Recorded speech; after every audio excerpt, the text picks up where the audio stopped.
আসসালামু আলাইকুম রহমতুল্লাহি ওবারাকাতু। হ্যালো ভিউয়ার্স, আজকে আপনাদেরকে একটা ফলের সাথে পরিচয় করে দিচ্ছি। এই ফলটার নাম হচ্ছে, আমাদের বাংলা ভাষায় বলি আর কি আমরা, গাব।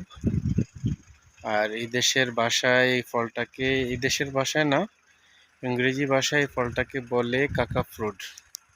দেখেন কত সুন্দরভাবে ধরে আছে, খুব সুস্বাদু ফলটা। আমাদের দেশের গাবের মতো না, আমাদের দেশের গাব খেতে তো একটু কষকষ লাগে, কিন্তু এই ফলটা অত্যন্ত সুস্বাদু। কোনো বিচি হয় না এটার ভিতরে। এই দেশের যে ফলটা, এটার ভিতরে বিচি হয় না। আমাদের দেশের ফলের মধ্যে বিচি হয়, কিন্তু এই দেশের এই ফলটায় বিচি হয় না। আপনি সম্পূর্ণ উপরের অংশ ভিতরের অংশ সবটাই খেতে পারবেন। খেতে অত্যন্ত সুস্বাদু।